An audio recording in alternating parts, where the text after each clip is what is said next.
महादेशिकाय नमः। श्रीमते रंगरामानुज महादेशिकाय नमः। श्रीमते वेदांत रामानुज महादेशिकाय नमः।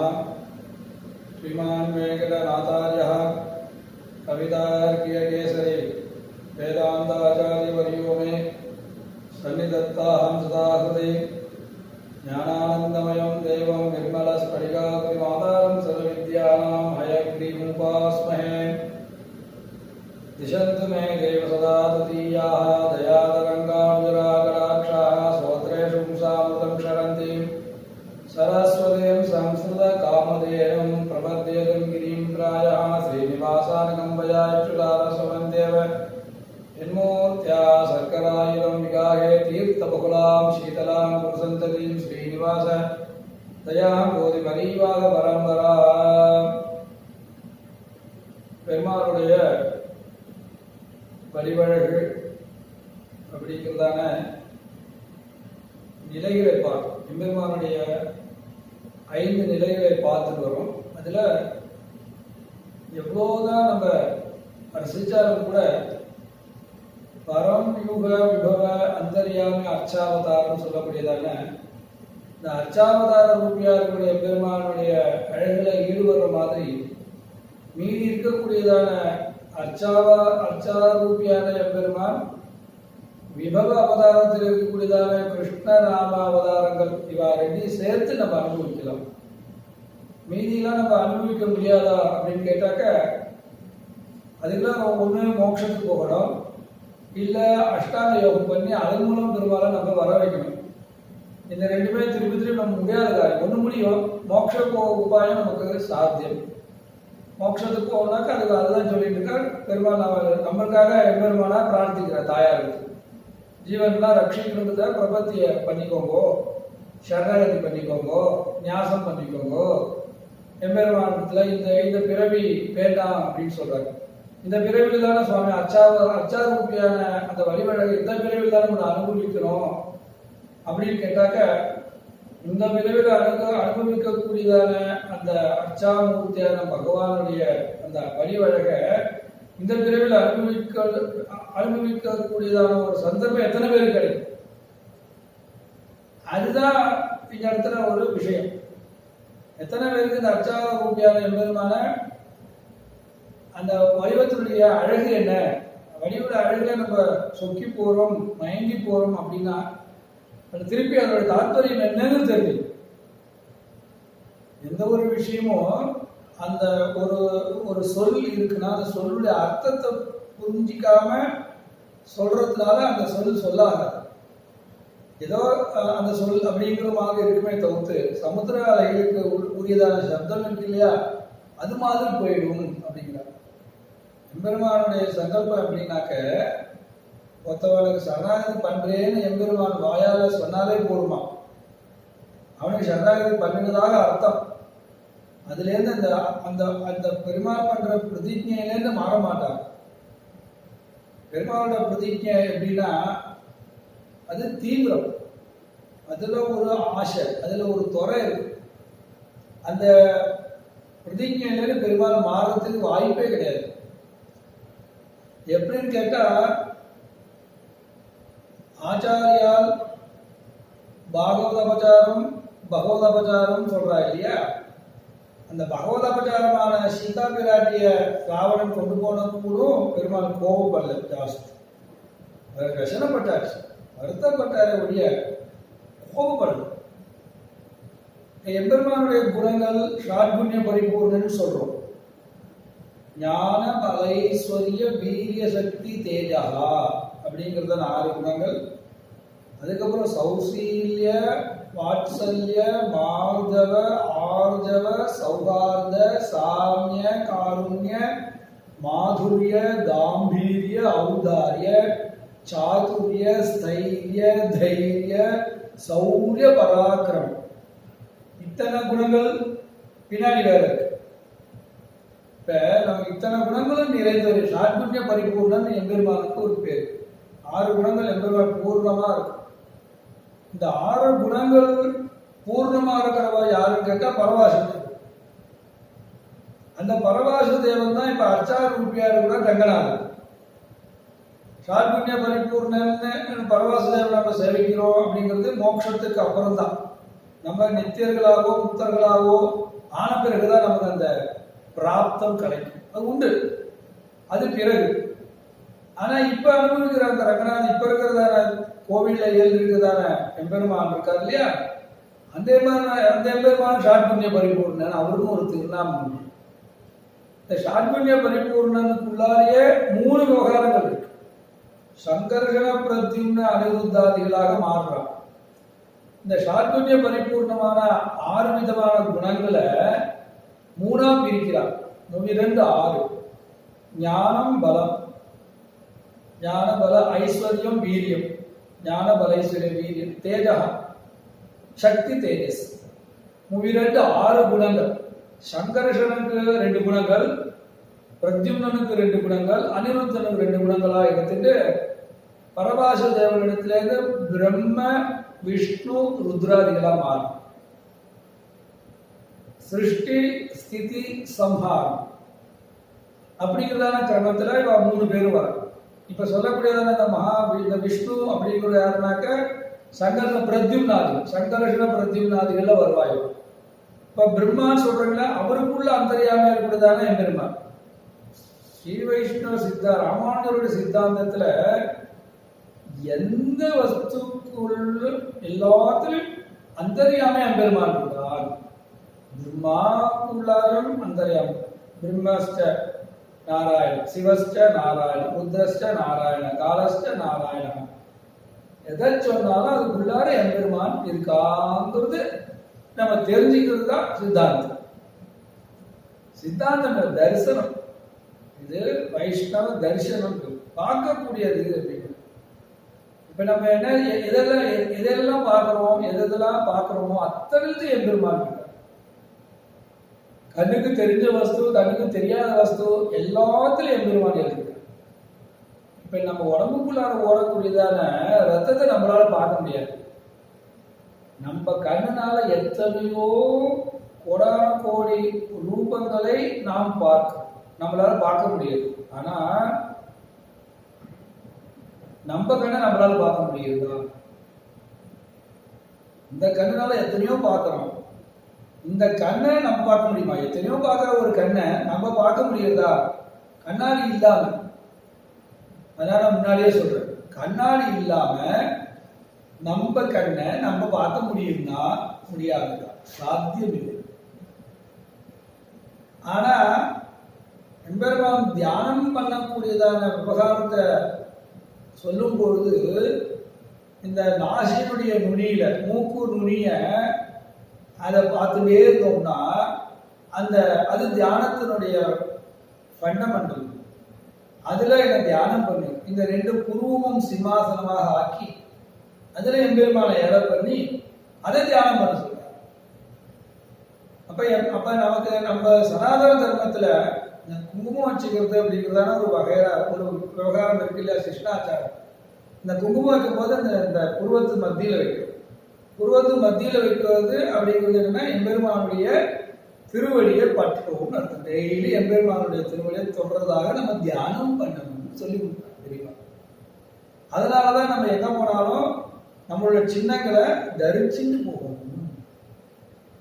நம்மளுடைய சின்னங்கள் இல்லை அப்படின்னா நம்ம டெய்லி திருமணிடுவா, திருமணம் இல்லாம நம்மளை பார்த்தோம்னா ஏதோ மாதிரி இருக்கும், எதையோ பார்க்கிற மாதிரி நமக்கு வந்துடும்.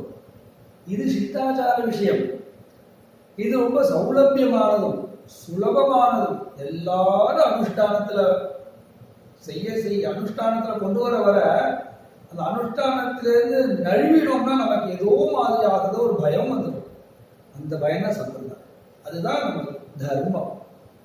தர்மத்திலேருந்து விலகுறோம் அப்படின்னா ஒரு சமயம் விலகிட்டோம், அதனால ஒன்றும் நமக்கு நஷ்டம் இல்லை நினைக்கிறோம் இல்லையா, ஏகப்பட்ட நஷ்டம் வந்துடும். அவர் திருப்பி சம்பிரதாயத்தில் வர்றதுக்கு ரொம்ப போராடணும். அதனால என்ன இருக்கோ அதை அனுபவிச்சோம், அதை அனுஷ்டானத்துல கொண்டு வந்தோம்னா நமக்கு அழகா இருக்கும். 12 திருமணம் இடணும்னு சொல்லி கொடுக்குற ஆச்சாரியுடைய திருக்கையினால இடக்கூடியதான ஒரு விவகாரம். சமாசனம் பஞ்சசம்ஸ்காரம் பண்ணும்போது இதே போல ஆச்சாரியனா திருமணிட்டு ஒரு வழக்கம் சம்பிரதாயத்தில். அப்ப ஆச்சாரிய திருக்கை நம்ம மேல படுறது இல்லையா, அந்த ஸ்பர்சம் அதுவே நமக்கு பாக்கியம் இல்லையா, பரம போக்கியம் இல்லையா. சாட்சாத் எம்பெருமானே வந்து நமக்கு ஸ்பர்சத்தை கொடுக்குறாரு இல்லையா, அதை நம்ம அனுபவிக்கிறோம் இல்லையா. அதை இழக்கிறோம் அப்படின்னா நமக்கு எவ்வளவு பெரிய, நமக்கு தான் லாஸ். அதனால அந்த அந்த சிஷ்டாச்சாரங்களை நமக்கு கடைபிடிச்சிட்டு வரோம். சிஷ்டாச்சாரம்னா என்ன அப்படின்னு கேட்டா நம்மளுடைய முன்னோர்கள் அனுஷ்டானம் தான், அவருக்கு முன்னோர்கள் அனுஷ்டானம் பண்ணது. அப்ப முதல்ல அனுஷ்டானம் பண்ணவா வேதங்கள் தெரிஞ்சு வேதாந்தங்களுடைய அர்த்தத்தை புரிஞ்சு அந்த அர்த்தத்துக்குரியதான அனுஷ்டானங்களை அனுஷ்டிச்சு இப்படிதான் இருக்கணும்னு அவள இருந்து நமக்கு காட்டி கொடுத்துட்டே வரா. இப்ப உதாரணத்துக்கு புது துணியை எடுத்துட்டோம்னா அந்த மஞ்சள் படுறது, மஞ்சளை தலைவிட்டு உடுத்திக்கணும் தோடுறது இருக்கு. எந்த காரியமா இருந்தாலும் சரி, எவ்வளவு அவசரமா இருந்தாலும் சரி, இன்னைக்கும் சரி எல்லாரும் ஆத்துலயும் இந்த புது துணி ஒரு சட்டை போட்டுக்கிறோம், ஒரு வேஷ்டி கட்டி, புது வேஷ்டி புது படம் எதுவா இருந்தாலும் சரி, யாரா இருந்தாலும் சரி, பக்கத்துல இருக்கக்கூடிய ஒரு குங்குமத்தையோ இல்லை மஞ்சளையோ எடுத்து அதோட நுனியில தடவுவான். அது யார் சொல்லி கொடுத்தா அப்படின்னா அது சிஷ்டாச்சாரம். இப்ப சிஷ்டாச்சாரங்களுடைய விஷயத்தினாலதான் நம்ம மோட்சம் எப்படின்னு நம்மாழ்வாருடைய அடிப்படை தான் மோட்சம். சிஷ்டாச்சாரத்தினால்தான் நம்ம மோட்சங்கள் பிராப்தமாகும். பிரபத்தி சிஷ்டாச்சாரத்தினால வருது. அனுஷ்டானம் பண்ணுங்க, ஏற்கனவே இருக்கும் அனுஷ்டானம் பண்ணுங்க, நம்ம அனுஷ்டானம் பண்றோம். சுவாமி அனுஷ்டானம் பண்ணதுன்னா யாருக்கும் பிரபத்திக்கு ஒன்றும் பிரச்சனை இல்லை, நமக்கு தான் திருப்பி எப்படின்னா இந்த கிராமங்கள்ல கிணத்துல இருந்து ஜலத்தை எடுத்து கொட்டும், அந்த சால்னு பேர், ஜலத்தை இறைக்கும். அது மாடு இழுத்துட்டு போகும், அந்த கீழே கிணத்துக்கு கீழே போயிட்டு ஜலத்தை எடுத்துட்டு மேல வந்து கவுத்துரும், மறுபடியும் திரும்பி இந்த களத்துக்குள்ள போகும், திரும்பி வந்து மேல கவுக்கும். இந்த கயறு அங்க இருக்கும், அந்த மாட்டை ஓட்டிட்டு போறவனும் கிளம்பிடுவான், மாடும் போயிடும். ஆனா அந்த சால் அங்கேயே இருக்கும், ஏத்தம்னு சொல்லுவா இல்லையா, அந்த ஏத்தம் அங்கேயே தான் இருக்கும், எங்கேயும் போகாது. அது மாதிரி நம்ம இங்கேயே தான் இருக்கோம். தனுஷ்டிக்காட்ட நமக்கு என்ன சுவாமி அப்படின்னா நீ இங்கே தான் இருக்க வேண்டியது. இதெல்லாம் எப்படி நம்ம சாத்தியம், இதெல்லாம் உண்மையா இப்படி அப்படின்லாம் ஆராய்ச்சி பண்றது அப்படின்னா அது உங்களுடைய சௌரியம். அப்ப ஆராய்ச்சி பண்றது அப்படிங்கிற முயற்சி இருக்கு இல்லையா, அந்த ஆராய்ச்சி பண்ற முயற்சி கூட ஒரு சமயத்துல உங்களுக்கு பலனை கொடுத்துரும். உண்மையாவே இந்த ஆராய்ச்சியில் இப்படி இருக்கு அப்படின்னு தெரிஞ்ச பிறகு ஆமா அப்படி அவன் திரும்பி சிஷ்டாச்சாரத்துக்கு வருது. அதுக்கு முன்னாடி சிஷ்டாச்சாரத்தை கேட்கலாம் இல்லையா. ஏற்கனவே ஆச்சாரியர்கள் சொல்லுவாங்க, நம்மளுடைய முன்னோர்கள் முட்டாள் கிடையாது, நம்மளும் கெட்டிக்காராய், அப்படின்னா அவரை பின்பற்றும். இதான எல்லாம் சொல்லி கொடுக்குறா. ஆழ்வார் ஆச்சாரியாருடைய வழியை நம்ம பின்பற்றோம், நம்மளுக்கு ஒரு சம்பிரதாயம், இவ்வளவுதானே. இது ஈஸியா இருக்கு இல்லையா. இப்போ வந்து தீர்த்தம் வேணும் அப்படின்னா கையில தீர்த்தம் கொடுக்குறா, அது சாப்பிட்டா நம்ம பூமியில இருக்க தீர்த்தத்தை எடுத்து சாப்பிடுவேனாக்க கஷ்டப்படணுமே. அதுக்கு நமக்கு சுலபமான முறையை சொல்லி கொடுத்துருக்காரு ஆச்சாரியர். ஆகினால் அது ஸ்பர்சம் தர்சனாதேவ சாதவாக, சாதுக்களுடைய தரிசனத்தினாலே நமக்கு பலவிதமான பாவங்கள் நமக்கு நீங்கிறதுன்னு சொல்றாங்க. ஸ்பர்சனாதேவ சாதவாக சமாசயனம் பண்ணும்போது எப்படின்னா சுத்தப்படுத்துறது, நம்ம ஆத்மாவை சுத்தப்படுத்துறது தான் இந்த பஞ்சசம்ஸ்காரங்கள். இந்த பஞ்சசம்ஸ்காரங்கள் ஆகலை அப்படின்னாக்க அவ வந்து இந்த கர்மாக்கெல்லாம் செய்யக்கூடியதான அந்த பக்குவத்துல இருந்து அவ நழுவுடான்னு அர்த்தம். பஞ்சசம்ஸ்காரங்கள் பண்ணிட்டாங்க. ஏன்னா ஸ்ரீ வைஷ்ணவனுக்கு 2 பிறவி. ஒன்று பிறவினால அவன் அந்த பிறவியில இருக்கக்கூடியதான பிராமணன் அப்படிங்கிறத அந்த இல்லை. அதுல இருந்து மறுபடியும் எப்படி வர சம்ஸ்காரம் தான் ஸ்ரீ வைஷ்ணவனா மாறும். எப்படின்னு கேட்டா துஜகான்னு பேர் பிராமணன். எப்படின்னு கேட்டாக்க அண்டம், நம்ம முட்டை இருக்கு இல்லையா, முட்டைக்கு கருவுக்குள்ளார ஒரு பிறவி, முட்டைக்கு அப்புறம் வெளியில வந்து பறவை ஒரு பிறவி. 2 பிறவி இருக்குமா, நமக்கு 2 பிறவி இருக்கு. இதெல்லாம் எதுக்குன்னா சிஷ்டாச்சாரம். நம்மளுடைய சம்பிரதாயத்துல எல்லாமே பார்த்தீங்கன்னாக்க இப்ப வந்து ஒரு கிரந்தம் ஆரம்பிக்கிறா அப்படின்னா அதுக்கு மங்கள ஸ்லோகம் எழுதணும். மங்கள ஸ்லோகம் எழுதி யார் கற்றுக் கொடுத்தா அப்படின்னா, மங்கள ஸ்லோகம் எழுதுறதுனால என்ன பலன் அப்படின்னாக்க இப்ப வெறும் வெள்ளை பேப்பர்ல ஒரு கல்யாணத்துக்கு லிஸ்ட் போடுறா, லிஸ்ட் போட்ட உடனே வெறும் போட மாட்டா, அதுல ஊர் போடுவா, இல்ல ஓம் போடுவா, இல்ல ஸ்ரீன்னு போடுவா, இல்ல ஏதோ போட்டா வைப்பா. அதானே நீங்க வந்து யார் சொல்லி கொடுத்தா அப்படின்னா நமக்கு தெரியாமலே வருது. ஆத்திர சார்த்தாதிகள் பண்ணும்போது வாத்தியார் ஏதோ சொல்லும்போது அவருக்கு மாமி சொல்லுவா, இல்லை இல்லை இது எங்காவது வழக்கம். அப்ப இந்த வாத்தியாரா இருக்கிறவர் அவ்வளோ அனுஷ்டானத்தோட இருக்கக்கூடியதான சுவாமியானவரும் ஆத்து வழக்கம்னா அது ஒன்றும் செய்ய முடியாது. ஆத்து வழக்கத்தை மாற்ற முடியாது, யாராலையும் மாற்ற முடியாது. ஏன்னு கேட்டா ஆத்து வழக்கத்தை மாற்றணும் அப்படின்னா அது ஒரு எப்படின்னா அதுதான் நம்ம சம்பிரதாயம், அதுதான் அந்த தர்மம் அங்கே காப்பாற்றுறது. ஏன்னா பெரியவா சொல்லி கொடுத்துட்டு போயிருக்கா, பிரக்கிரிய மண்ணம் வைப்பா. சாதமானவர் சாப்பிட்ட பிறகு அந்த ஜபிச்ச சாதத்தை ஜபிச்ச சாப்பாட்டு சாதத்தை வந்து பெரிய வயசு தேவிக்கும் பித்ருக்களுக்கு அவருக்கும் அந்த முன்னாடி வைப்பா. ஜலத்தை சேர்த்து அர்கணம் பண்ணி அது மேல பிரசாதத்தை வைக்கிற வழக்கம் வந்து சில பேர் வந்து ஹோமம் பண்ண அப்படி சில பேர் வைக்கிற வழக்கம், சில பேர் சாதத்தை அங்கேயே போடுவா. இது ரெண்டு விவகாரங்கள் இருக்கு. கேட்டா நீ வாத்தியார் சொல்ல அங்க வைக்கணும், இல்லை சுவாமி இது எங்காவது வழக்கம். அப்படி சரி ஓகே. அப்ப வாத்தியார்கள் எவ்வளோ அனுஷ்டானத்தோட இருந்தாலும் கூட சிஷ்டாச்சாரம் வரும்போது இந்த ஆச்சாரியர் இந்த வாத்தியார சுவாமியுடைய சுவாமிஷ்டானம் இருக்கு இல்லையா, அது அடிப்படை. அப்ப சிஷ்டாச்சாரம் தான் பெருசு. சிஷ்டாச்சாரங்கள் இருக்கு இல்லையா, அதுதான் உயர்ந்தது. சிஷ்டாச்சாரங்கள் எங்க நம்ம ஏற்கனவே சொன்ன மாதிரி பெரியவா அங்கேருந்து அனுஷ்டிச்சு ரிஷிகள் மூலமா வந்துட்டு இருக்கு நமக்கு. ஆகவே சிஷ்டாச்சாரம் ரொம்ப பவித்திரமானது. அதுதான் இப்ப ஆழ்வார்கள் அனுபவிக்கிறோம். ஆழ்வார் அனுபவிச்சு நம்ம அனுபவிக்கிறோம். இது பிரமாணம் நம்மாழ்வார்கள் இப்போ பெருமாள் அனுபவிச்சார் அப்படின்னா எத்தனையோ 6 மாசம் காலம் மோதிச்சிருந்தார். அதுல ஆழ்வாரை போய் கேட்கணும். ஆழ்வாரை அந்த ஆழ்வாரை யார் கேட்டா? நாதமுனிகள் தியானம். நாதமுனிகளுக்கு அதுக்கப்புறம் வந்து நிஷ்டையிலேருந்து வந்து 4000 பிரபந்தம் சொல்லி கொடுத்துட்டு போனாரா இல்லை நம்ம? அப்ப நாதமுனிகளுக்கு அனுகிரகம் பண்ணியாச்சோனோ, நாதமணி அப்புறம் பிரபந்தத்தை காப்பாத்தினார் இல்லையா? நாதமுனிகளுக்கு பிசாம இருந்ததுனால பிரபந்தம் இங்கே வரவே வராது. இந்த லோகத்துக்கு பிரபந்தத்தை வந்துருவே அதுக்கு அப்படியே போயிருக்கும். ஏன் இப்ப பிரபந்தத்தை யாராவது வந்து கையாள பிரபந்தமே இல்லை சுவாமி, வேதமே இல்லை சொல்ல முடியாது, யாராலையும் சொல்ல முடியாது. எங்கேயாவது இருந்துட்டே இருக்காது. ஏன்னா அது வந்து சத்து, அது நித்தியமானது, அது அழிவு கிடையாது. அதனால இந்த சிஷ்டாச்சாரங்களுக்கு அவ்வளவு பிரதானம். அப்ப மங்கள ஸ்லோகம் எழுதுறோம். இப்ப மங்கள ஸ்லோகம் எழுதுறது அப்படிங்கிறது ஒரு காரியத்தை ஆரம்பிக்கும் போது அந்த காரியம் முடியறதுக்காக மங்கள ஸ்லோகம் எழுதுறது ஒரு வழக்கம் உண்டு. இப்ப வந்து தடைகள் வரக்கூடாது. விக்னம் நிக்னந்தி சததம் விஸ்வக்ஷேர தியானம் பண்றோம். ஏன்னா எந்த நடக்கக்கூடியதான கர்மாவானது பங்கம் இல்லாமல் பூர்த்தியாகணும்னு தியானம் பண்றோம். அப்ப அந்த தியானம் பண்ணும்போது அது விஸ்வக்ஷேரர் அவருக்குரியதான எல்லா சம்ஸ்காரம் பண்றோம். அதனால அது மங்களம். முதல்ல விஸ்வக்ஷேரம் பூஜா முடிச்சுதான் நம்ம ஆரம்பிக்க முடியும். அப்ப அது மங்களம் அர்த்தம். இது ஒண்ணு. புஸ்தகம் எழுதுவா மங்கள ஸ்லோகம் எழுதா. சில பேர் கேள்வி கேட்கிறா, புஸ்தகம் எழுதும்போது மங்கள ஸ்லோகம் எழுதினா ஆனா அந்த புஸ்தகம் முடிக்க முடியல. ஆனா அந்த காலத்துல நாஸ்திகால் இருந்திருக்காங்க. வேதத்தை ஒத்துப்பா, ஈஸ்வரனை ஒத்துக்க மாட்டான். அது நாஸ்திக கருத்து. வேதத்தை ஒத்துக்குவா, ஈஸ்வரனை ஒத்துக்க மாட்டேன், எம்பெருமானை ஒத்துக்க மாட்டார். வேதத்தையும் ஒத்துக்கணும், எம்பெருமானையும் ஒத்துக்கணும். மூச்சு காத்து யாருக்கிட்ட இருக்கு? நம்ம உடம்புல மூச்சு காத்து இருக்கு. எனக்கு உடம்பு வேண்டாம், மூச்சு காத்து ஒண்ணுதான் வேணும்னு சொன்னா அது சாத்தியப்படாது. அது மாதிரி அப்ப அவான சில பேர் அவளுக்கு என்ன செய்யறாங்க, சில பேர் மங்கள ஸ்லோகம் எழுதிக்க மாட்டான். ஆனா கிரந்தமானது முடிஞ்சு போயிருக்கும். அப்போ ஒரு கொஸ்டின் கேட்கிறேன், ஒரு கேள்வி கேட்கறீங்க. மங்களம் நீங்க சொன்னீங்களே, மங்களம் எழுதினா புஸ்தகம் முடியல, மங்கள ஸ்லோகமே எழுதல, புஸ்தகம் முடிச்சுட்டா, இதுக்கு என்ன சொல்றீங்க அப்படின்னு கேட்டா, இந்த மங்கள ஸ்லோகம் எழுதி புஸ்தகத்தை முடிக்காதவன் அவன் புத்தி சாதுரியம், புத்தி பிராச்சுரியம், அதாவது சில சமயம் சோம்பலா இருந்திருக்கலாம், சில ஐடியாக்கள் வராம இருக்கலாம், அதனால புத்தகமானது நிறைவேறாம மங்கள ஸ்லோகம் காரணமா இருக்கு. அப்ப அவருடைய விஷயத்துல என்னன்னு கேட்டா பூர்வ ஜென்மத்து மங்கள ஸ்லோகம் பண்ணிருப்பா அப்படின்னு நம்ம சொல்றோம்.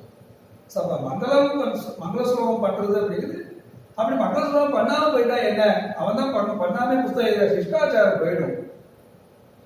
சிக்ஷிக்கிறதுக்காக, ரக்ஷணம் பண்றதுக்காக ஆகிய மங்கள ஸ்லோகம் பண்ணாங்கன்னு சொல்றோம்.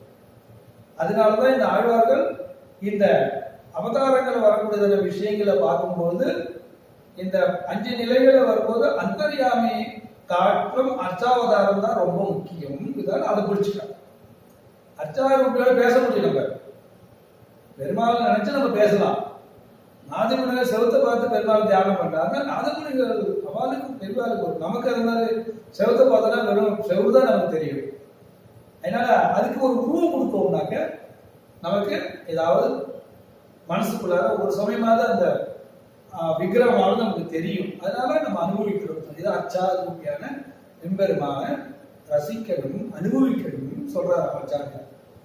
ஆகையினால அர்ச்சாவதாரம் அப்படிங்கிறது ரொம்ப பிரசித்தி, ரொம்ப வசதி, இருக்கிறத காட்டு ஈஸி. ஏன்னா மடுக்காலத்தை தேங்கி இருக்கிற தீர்த்தம் மாதிரி அர்ச்சாவதாரம். அதுதான் ஆச்சாரியார் சொல்றார். விவகாரம் பண்ணும்போது இந்த எம்பெருமானுடைய குணங்களை பார்த்தோம் இல்லையா? இந்த எம்பெருமான குணங்களை பார்க்கும்பொழுது இந்த 6 குணங்கள் இருக்கு. 6 குணங்களுக்கு அப்புறம் இருக்கக்கூடியதான குணங்கள் எல்லாமே இருக்கு. ஆனா எம்பெருமானார் அந்த கோபம் அப்படிங்கிற குணத்தை பத்தி சொல்லல. குரோதம் அப்படிங்கிறதான ஒரு குணம் இருக்கு, அந்த குணத்தை சொல்லவே இல்லையே அப்படின்னு கேட்டா தேவையில்லை. இப்ப ராமாயணத்துல சீதைய கண்டுபிடிச்சு தரலன்னா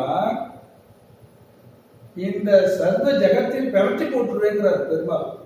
ராமன் கோபம் வருது, தேவ மனுஷ எல்லாரையும் தலைகீழ் ஆக்கிடுவேங்கிறார் கோபத்துல.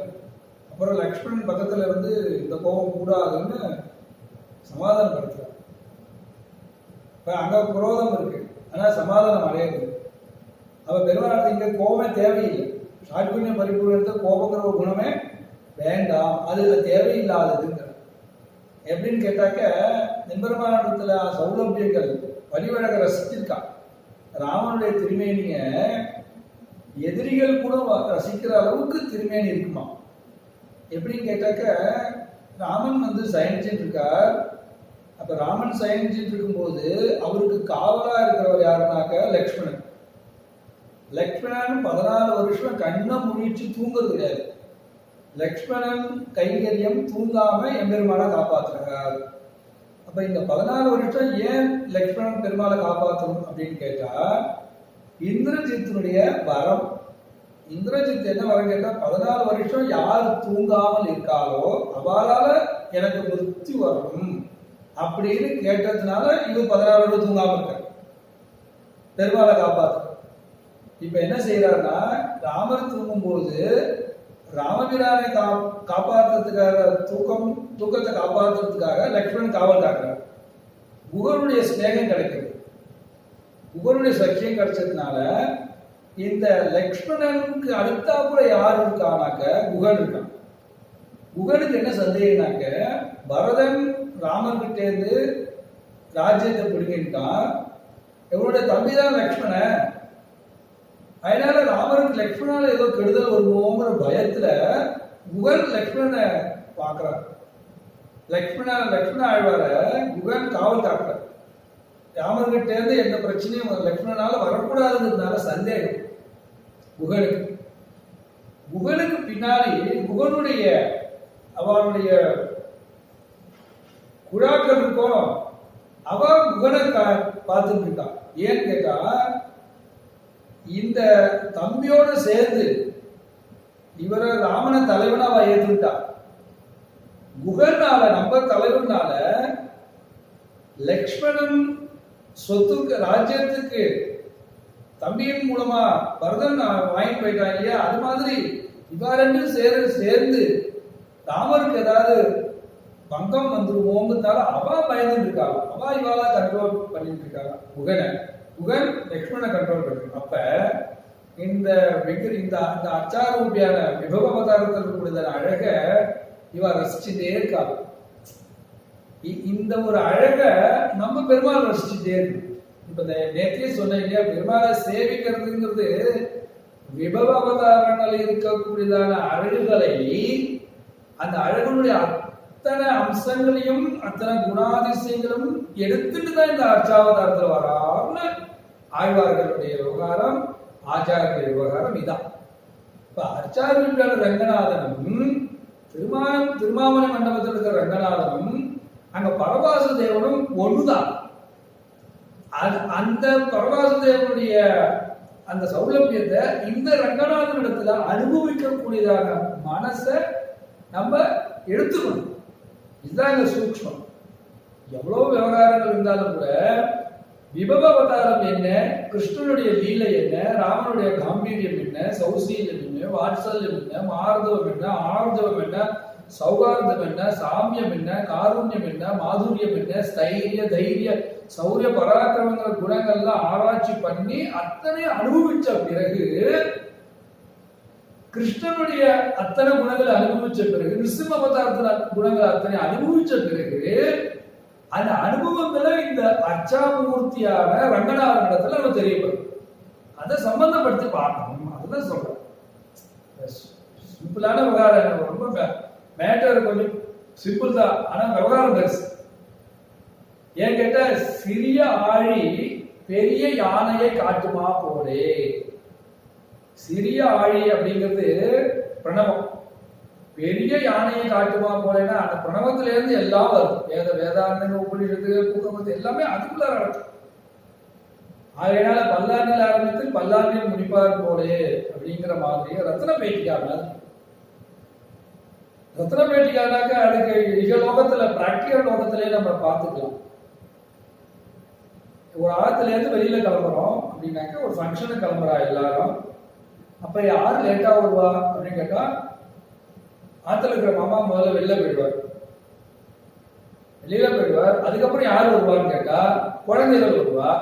அதுக்கப்புறம் யாரு வருவான்னு கேட்டா, அவ அந்த மாமி இருக்கா இல்லையா, அவன் என்ன செய்வான்னா லேட்டா தான் வருவா. ஏன் லேட்டா வரான்னா காரணம் இருக்கு. எல்லா காரியத்தையும் முடிச்சுட்டு அதுக்கப்புறம் பீரோவை திறப்பான். பீரோவை திறந்து அந்த ரத்னம், அந்த வைர அட்டி இருக்கணும், அந்த வைர அட்டியை திறந்து அந்த பீரோவை எல்லாரும் பளபளப்பு இல்லாம எல்லா வேலையும் முடிச்சுட்டு கடைசி வேலை அதுதான் அந்த பொட்டியை திறந்து அந்த ரத்ன பேட்டை, அந்த வைர அட்டிகையோ ஏதோ ஒன்று இருக்கும், அந்த அணிகள், அதை எடுத்து செட் பண்ணிப்பா. கரெக்டா ஜாக்கிரதையா இருக்கான்னு கண்ணாடி முன்னாடி பார்த்துட்டு சரியா இருக்கா சந்தோஷம் அடைஞ்ச பிறகு அதுக்கப்புறம் தான் அவன் வெளியில வருவான். அப்புறம் கதவை பூட்டிப்பான். கதவை போட்டதுக்கு ஆக்சுவலி யாரா இருக்குன்னா, அந்த வைராட்டியை யாரு போட்டு அணிகளை போட்டுட்டு கண்ணாடி அழகு பார்த்தாலும் அந்த எஜமானி அம்மா வெளியில இருந்து கதவை பூட்டுவான். இது ஃபர்ஸ்ட். எல்லா நிகழ்ச்சிகளும் முடிஞ்சு திருப்பி ஆத்துக்கு வருவாங்க. ஆத்துக்கு வரைச்ச ஃபர்ஸ்ட் யார் வருவான்னு கேட்டா எஜமானி அம்மா தான் வருவாங்க. கடைசியா வந்தது எஜமானி அம்மா, இப்போ வருது யாராலும் எஜமானி அம்மா வருவா. எல்லா ஃபங்க்ஷனும் முடிஞ்சு ஆத்துக்கு வரும்போது ஃபர்ஸ்ட் இவ வந்து கதவை திறப்பா. திறந்த உடனே நேரம் எங்க போவானா பீரோவை திறந்து இந்த அட்டிகை வைர அட்டிகை எடுத்து அதுல வச்சுட்டு கரெக்டா இருக்கான்னு செட்டா அழகா வச்சுட்டு நல்லா கூட்டிட்டு 2 வாட்டி இழுத்து பார்ப்பா. கூட்டி கரெக்டா இருக்கான்னு பார்த்துட்டு அதுக்கப்புறம் எல்லா வேலையும் செய்வாங்க. எதுக்கு சொல்ல வரேன்னா, இது ரத்ன பேட்டியா மாதிரி பணம் ரத்னம். அதை எப்படி கையாளுறாங்கிறது இப்ப இகலோகத்துல இருக்கிற விவகாரத்தை பார்த்து தெரிஞ்சுக்கலாம். இகலோகத்துல என்ன விஷயங்கள் நம்ம செய்யறோமோ இது எல்லாமே வேதாந்தங்களுடைய கருத்துக்களின் அடிப்படையில தான் நம்ம இயங்கிட்டு இருக்கோம். இதான் சனாதன தர்மம். புதுசா இங்க ஒண்ணு வரல, ஏற்கனவே சித்தமா இருக்கு. அதை நம்ம உபயோகப்படுத்துற முறையில தான் இருக்கு இந்த தர்மத்தை நம்ம காப்பாற்று. அப்ப அந்த அந்த உயர்ந்ததான வஸ்துவுக்கு நம்ம எப்படி மதிப்பு செய்வோமோ அது மாதிரி இந்த அனுபவங்கள் தான் வேணும் நமக்கு.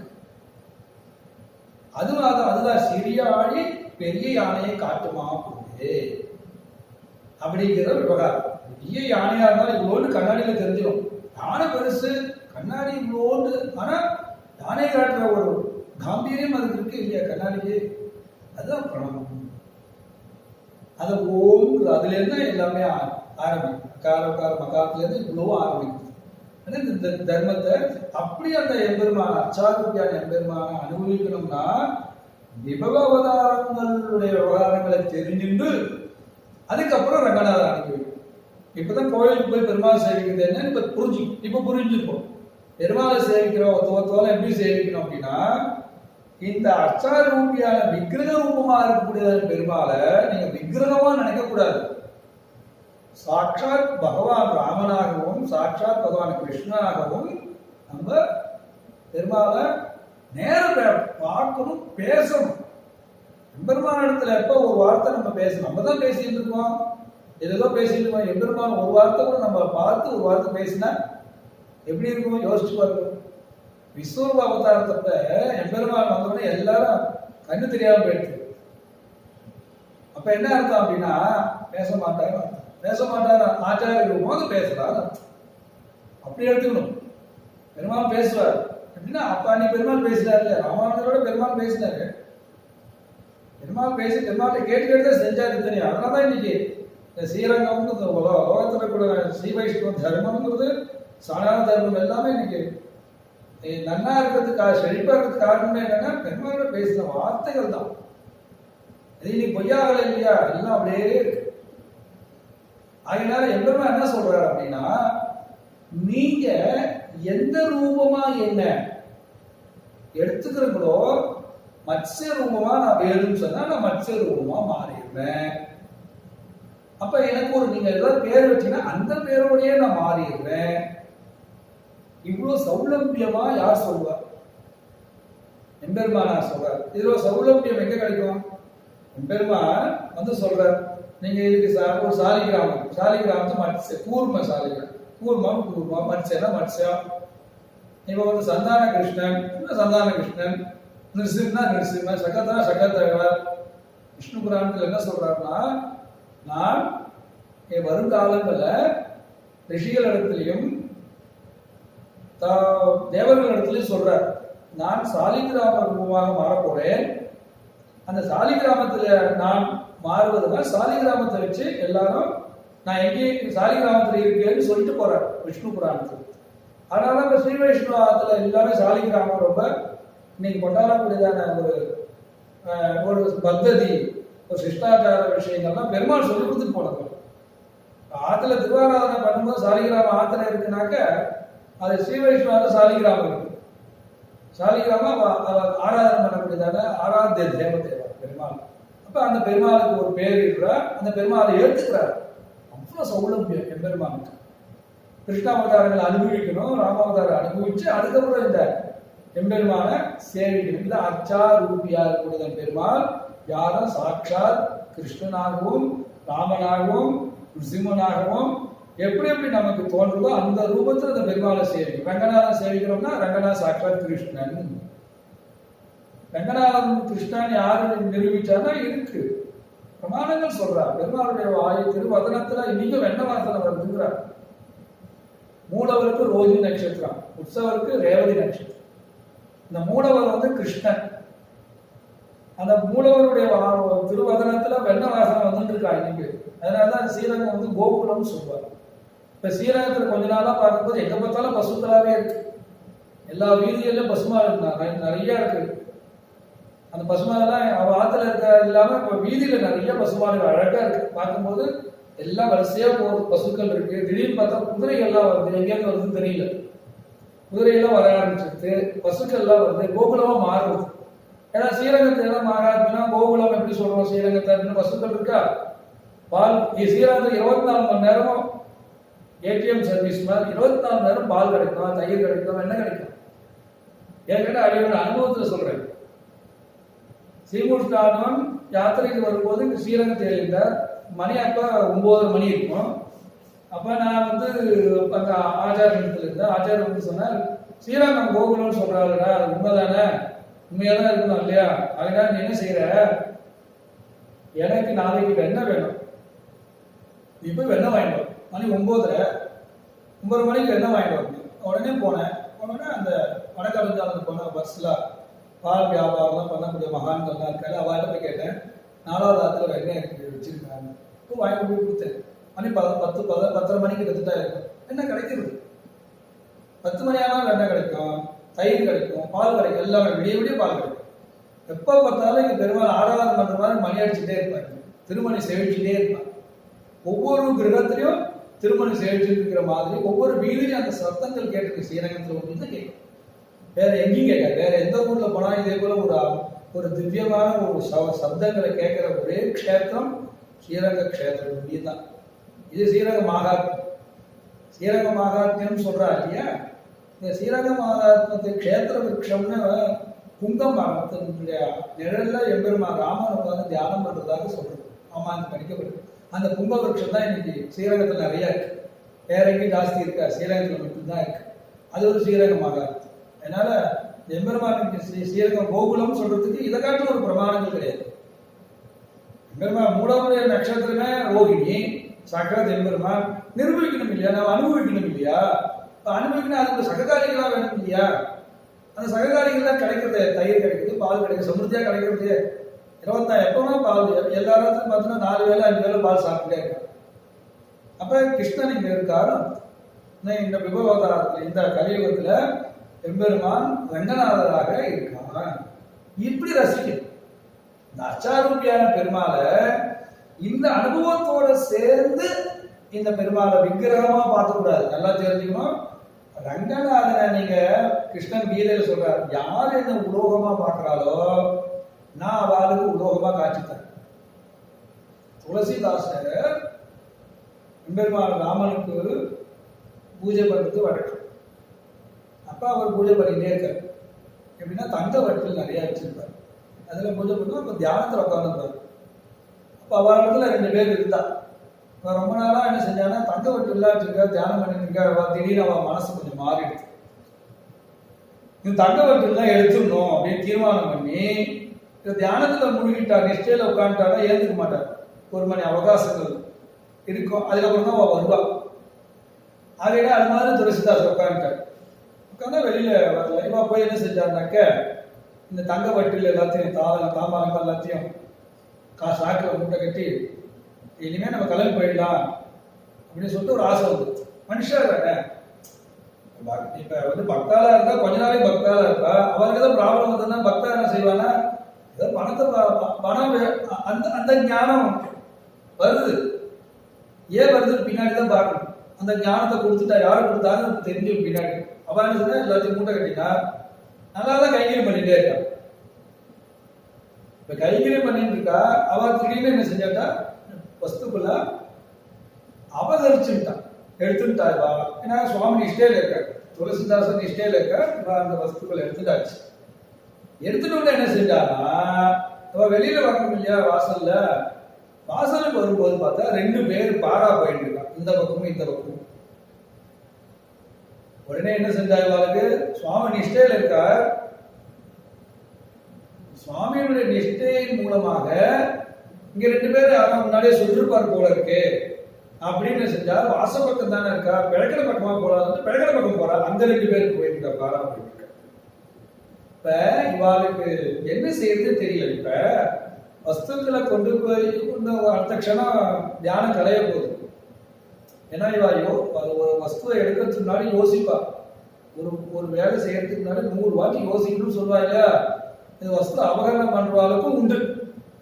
ஒரு வாட்டி எடுக்கிறது டக்குன்னு எடுத்துட மாட்டாங்க. வஸ்துவெல்லாம் யோசிச்சு பார்த்து அதை சொல்லுவா இல்ல, பிளான் பண்ணி தான் செய்யணுங்கிற மாதிரி அவ ஸ்கெட்ச் போடுவா. எப்படி இப்படிலாம் எடுக்கணும் கச்சிதமா போட்டு எடுக்கிறது உண்டு. ஆனா எம்பெருமா காட்டி கொடுத்துருவார், அது அடுத்த பிரச்சனை. இருந்தாலும் இவா எடுத்துட்டா.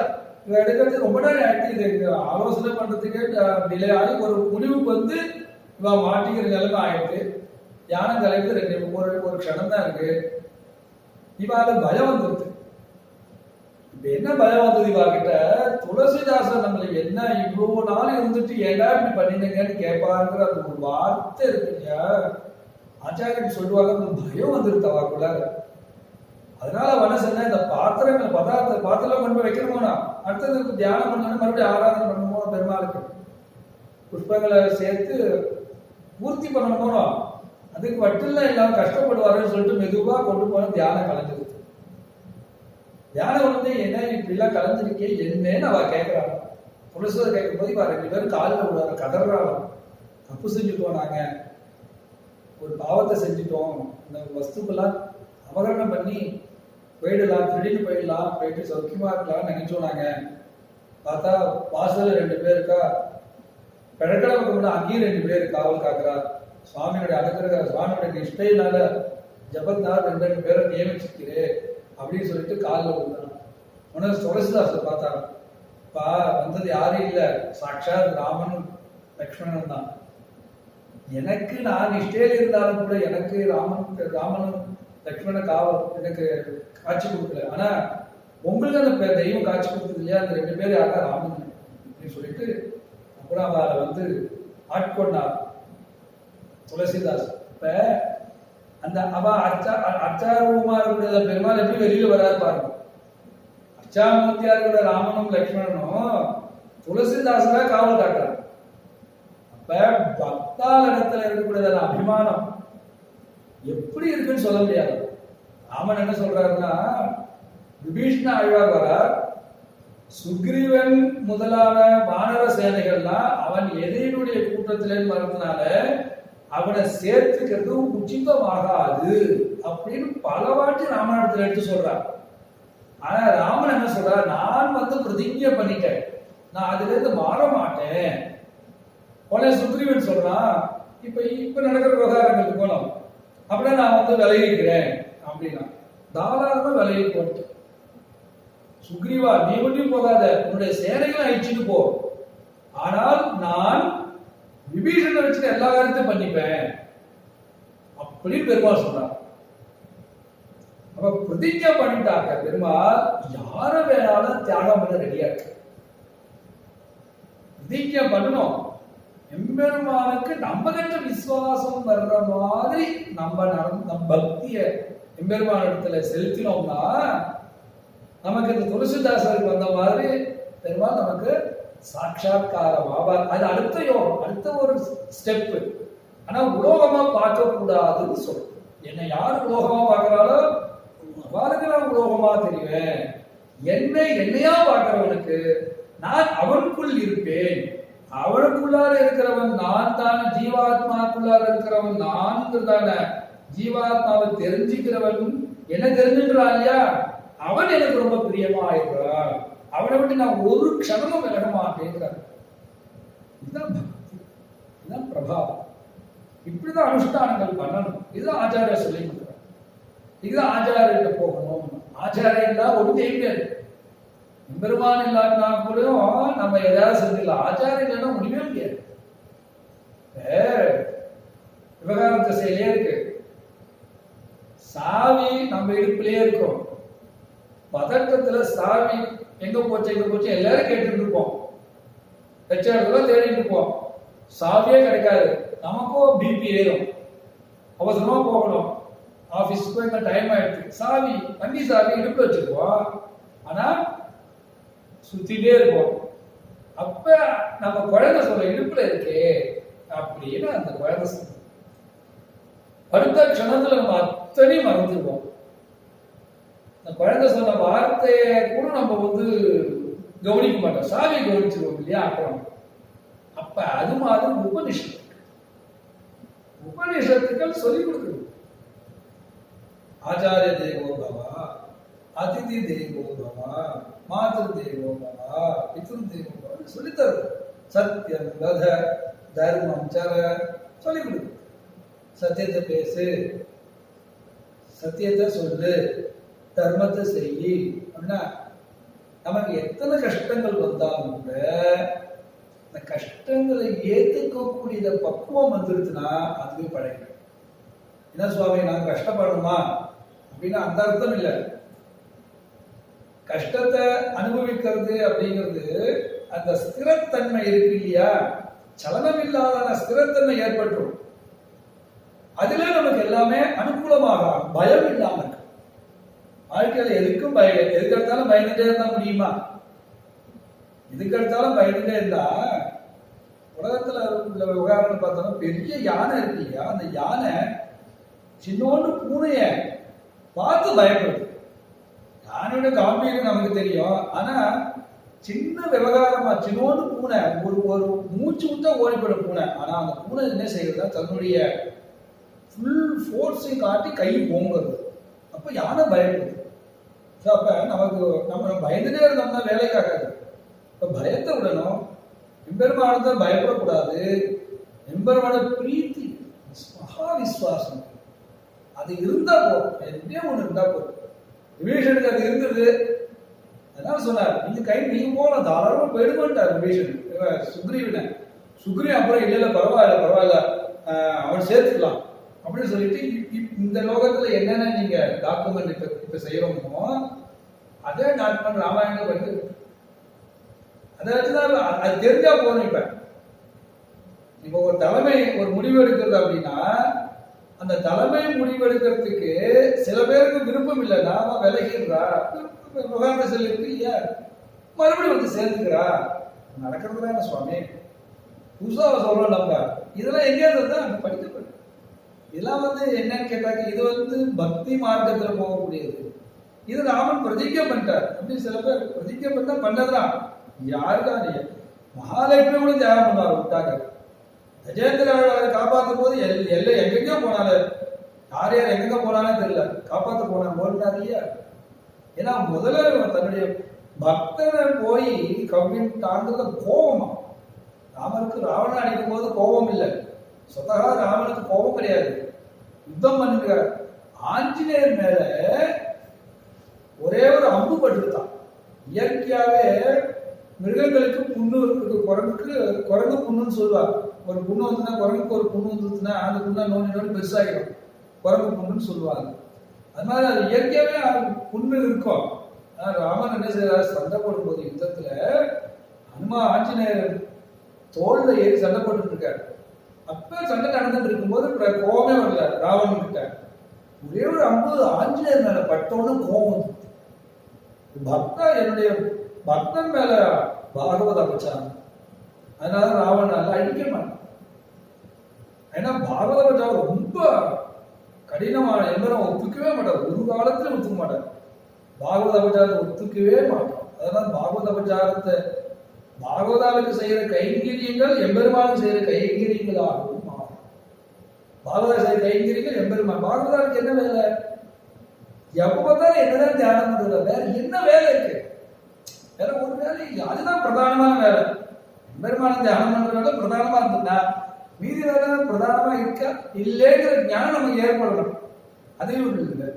சொல்லும் போது அடியாருக்கு சௌரியமா இருக்கு, கேட்கும் போது சில பேர் சௌரியமா இருக்கு. ஆனா அடுத்த பிரச்சனை வரும்போது மாறும், திரும்பி உள்ளார வரணும், திரும்பி போகணும், திரும்பி உள்ளார. ஆனா அதை நம்ம ஸ்டெப்பா வச்சுக்கணும்.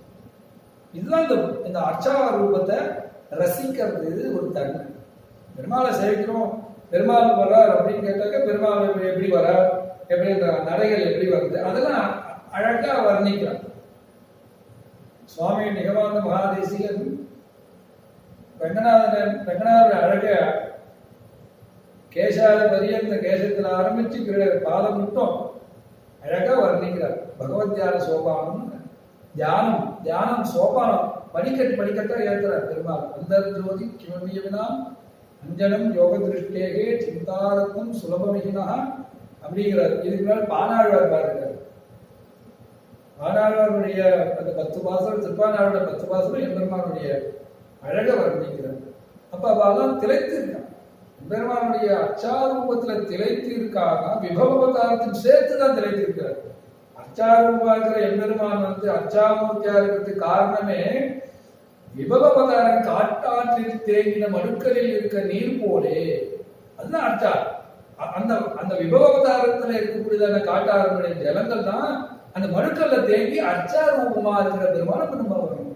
இப்ப அச்சாரூபமா வணங்கணும்னா நமக்கு சௌலபியமா கிடைக்கக்கூடியதான நம்ம தாரதீக பெருமானுடைய திருவடி, பெருமானுடைய அழக கல்யாண குணங்கள் வேணும் அப்படின்னா இந்த தேங்கி இருக்கக்கூடிய தீர்த்தத்தை நம்ம சாப்பிடணும். அப்ப அச்சாரூபமானது விபவ அவதாரத்தோட சேர்ந்து மிஸ்ரமானது அப்படின்னு விவகாரம்.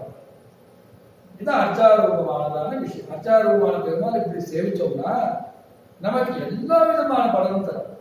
எப்படின்னு கேட்டா அதுல பகவத் தியான சோபானத்துல ஜங்காம் திருஷ்டுவா ஜனன பதவி ஜாமிகத்தும் ஜகாதி, எம்பெருமானுடைய திருமுழங்கால பார்த்த தருணத்திலேயே நம்மளை எத்தனோ ஜென்மாவில் எடுத்த பாவங்கள்லாம் போயிடுங்கிற. அப்ப இது என்னன்னா, இது வந்து பிராசஸ்தியம் பேரு. இப்ப சகஸ்ரநாமம் சொன்னோம்னா சகஸ்ரநாமம் இருக்கு. ஸ்ரீராம ராம ராமேதி ரமே ராமே மனோரமே சகஸ்ரநாம தத்து துல்லியம். சகஸ்ரநாமம் ஸ்ரீராம ராம ராமேதி சொன்னா போதும், சகஸ்ரநாமம் சொன்னதாக பலன். அப்படிதான் சொல்லிருக்காரு. சரி, அப்புறம் ஸ்ரீராம ராமேதி சொன்னாலே போதும் இல்லையா, சகஸ்ரநாமம் தேவையில்லை இல்லையா? சகஸ்ரநாமம் இருக்கே. அப்பனா இகலோகத்துல விவகாரத்துக்கு வருவோம். டிவியில ஒரு அட்வர்டைஸ்மெண்ட் கொடுக்குறா, இந்த பேஸ்ட்டை வாங்குங்க, இதுல உப்பு இருக்கு, கறி இருக்கு அப்படிங்கிற. ஏற்கனவே நம்ம பழக்கத்தில் இருந்த விவகாரத்தை கொண்டு வர. உப்பு போட்டு பல்லு தேய்க்கிறது விவகாரம் உண்டு, மா இலையால பல்லு தேய்க்கிறது விவகாரம், செங்கல பொடி போட்டு அதனால பல்லு தேய்க்கிற விவகாரங்கள் இருக்கு. இன்னைக்கும் கிராமத்துல அவெல்லாம் செஞ்ச பளிச்சுன்னு இருக்கு. நம்ம என்னென்னமோ செஞ்சுட்டு 2-3 செட் பல் வச்சுட்டு இருக்கோம். கதையாரனுக்கு ஒரு செட் பல்லு, பழங்கள் சாப்பிட்டு ஒன்று தனித்தனியா வச்சுருக்கோம். போயிடுது, இதுல உப்பு இருக்கு, இதுல கறி இருக்கு அப்படின்னு சொல்லிட்டு வருஷத்துல நம்ம பழச ஏற்றி இப்ப இந்த விஞ்ஞானத்தோட சேர்ந்து ஏற்று, இந்த விஞ்ஞானத்தோட சேர்ந்து விஞ்ஞானமும் சேர்ந்து வருது, வேத ஞானத்தை சேர்த்து கொடுக்குறாங்க அப்படின்னா அதுல இருந்து எடுத்துக்கிறாங்க. அதுல அவ்வளவு விவகாரங்கள் இருக்குன்னு தெரியுது. ருக்வேதத்துல சில மந்திரங்கள் படிக்கப்பட்டிருக்கு. அது எப்படின்னா ஆச்சாரியர் சாதிச்சாங்க. இந்த மை இட்டுக்கிறாங்க, அந்த மை மந்திரங்கள் ஒன்று இருக்கு. அந்த மந்திரங்கள் சொல்லி கண்ணில் இட்டுட்டோம்னா நம்ம மறைஞ்சிருவோம்.